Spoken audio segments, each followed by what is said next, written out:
Radio 96.1 FM, moving Lagos forward.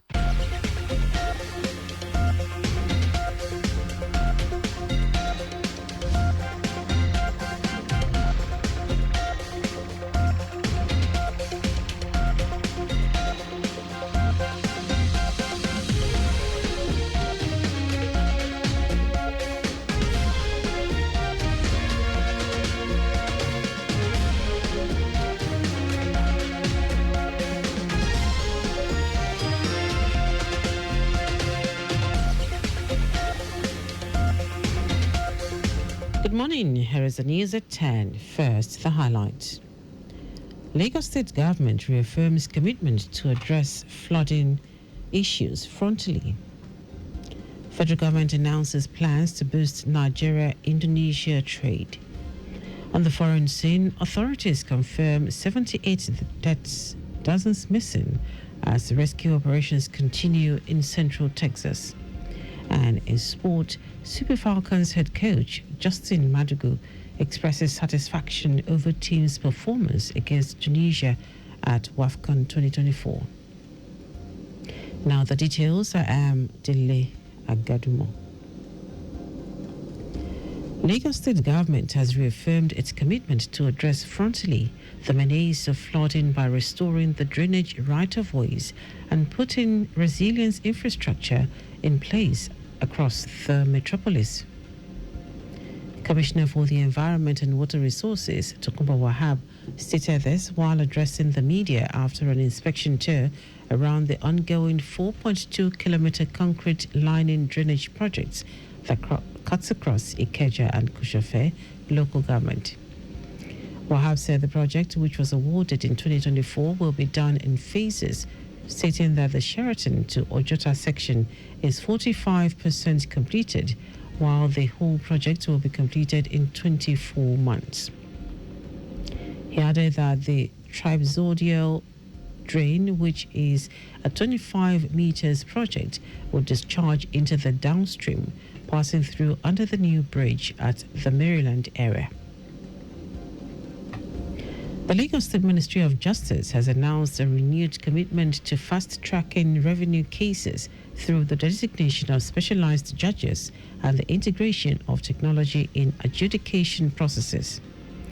Chief Judge of Lagos State, Justice Kazim Alugba, stated this at a key stakeholders meeting for a revenue recovery summit themed Speedy Dispensation of Revenue Cases in Court. Alugba said the summit is a step towards enhancing the state's financial integrity and justice delivery system. He pledges continued collaboration with all revenue-generating agencies and the Ministry of Justice. Also, Attorney General and Commissioner for Justice, Lawal Pedro, emphasized the urgency of the summit, noting that revenue is the lifeblood of public service delivery across sectors such as healthcare, education, security, sanitation, and infrastructure. Pedro stated that when revenue is trapped in prolonged legal processes, the true cost is borne by ordinary citizens. He called on members of the judiciary, revenue authorities, and legal practitioners present to commit to practical solutions that will ensure expeditious resolution of tax and revenue disputes. The Lagos Multi-Door Courthouse, LMDC, has flagged off its maiden edition of the Ministry's Departments and Agencies MDA sensitization program, starting with the members of staff of the Public Service Office, PSO.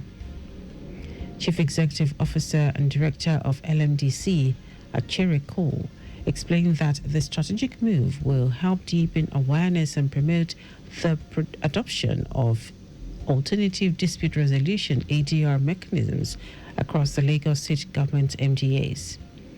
She exposed the PSO staff to the various aspects of ADR and understanding of the benefits and processes involved in resolving disputes through mediation, arbitration, early neutral evaluation, restorative justice, and other ADR methods.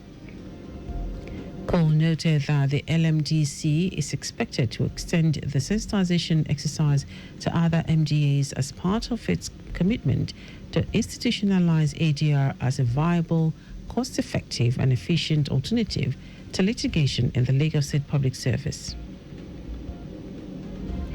The Lagos chapter of the Nigerian Institute of Public Relations, NIPR, is turning the spotlight on sustainable agriculture and food security, using the power of communication to drive change in urban communities.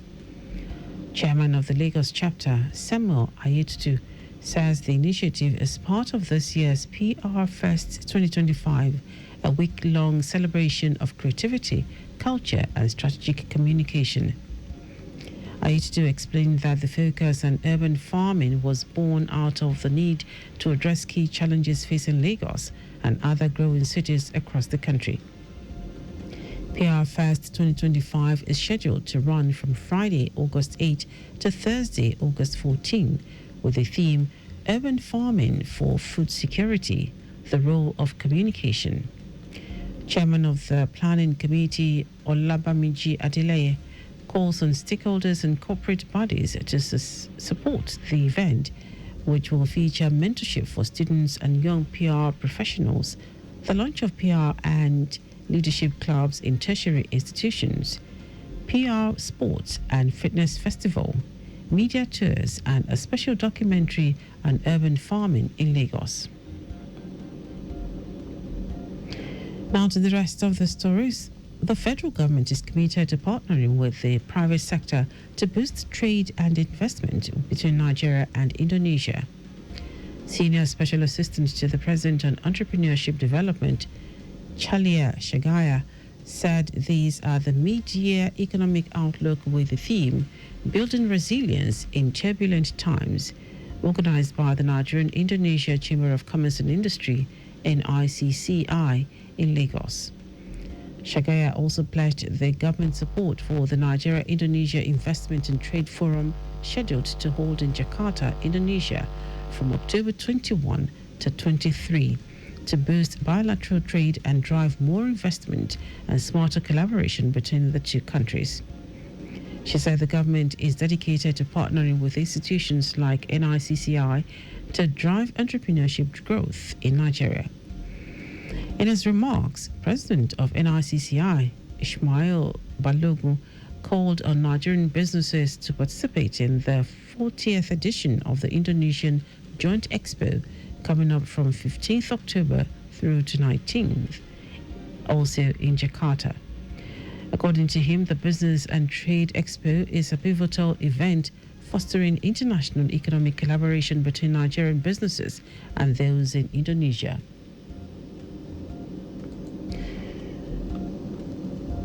The Senate has passed a bill mandating all raw materials must undergo a minimum of 30% local processing before they are exported from Nigeria.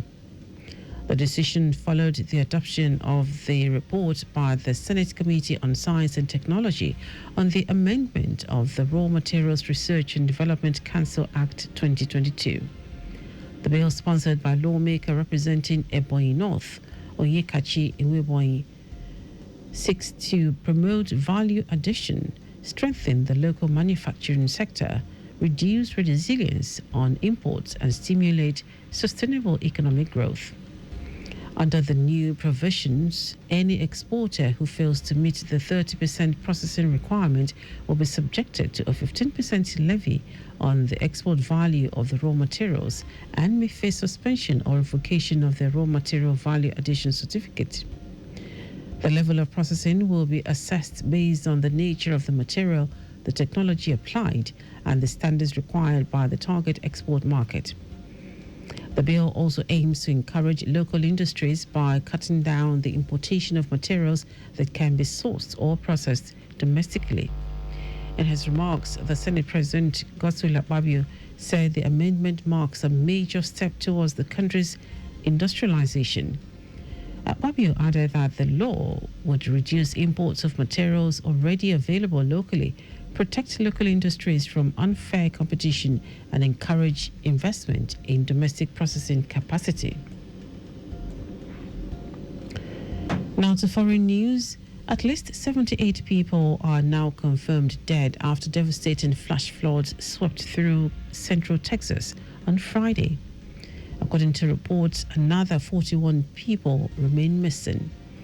The worst hit was Kerr County, where 68 lives were lost, including 28 children, after raging waters engulfed a riverside Christian girls' camp.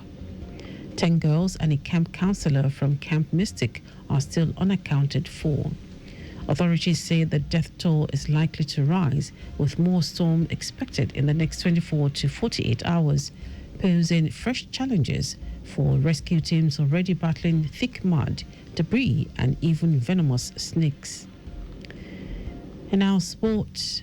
Super Falcons head coach Justin Madugu has expressed satisfaction with his players' performance against Tunisia. Nigeria got off to a perfect start at the 2024 Women's Africa Cup of Nations, courtesy of a 3-0 victory over the North Africans.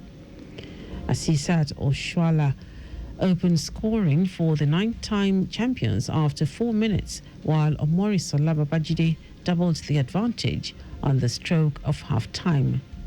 Substitute Chiwendu Ihezuo netted the third 6 minutes after time. Madugu noted that every player is important in the team. And that is our news at 10. Just before we go, always carry out proper and adequate checks on your vehicle before setting out. You can follow us and like all our various social media platforms: X at Traffic Radio 961, Facebook Lagos Traffic Radio 96.1 FM, Instagram Lagos Traffic Radio 961.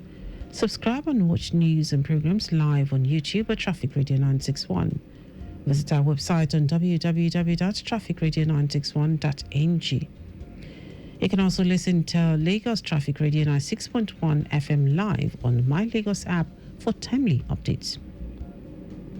Did you know that the Sanwo-Olu administration organized a mentorship seminar for over 1,000 youths on the theme Agripreneur, Strategy for Wealth Creation? You can get more details on the Lagos State Government website. To end the news, are the highlights of the major stories.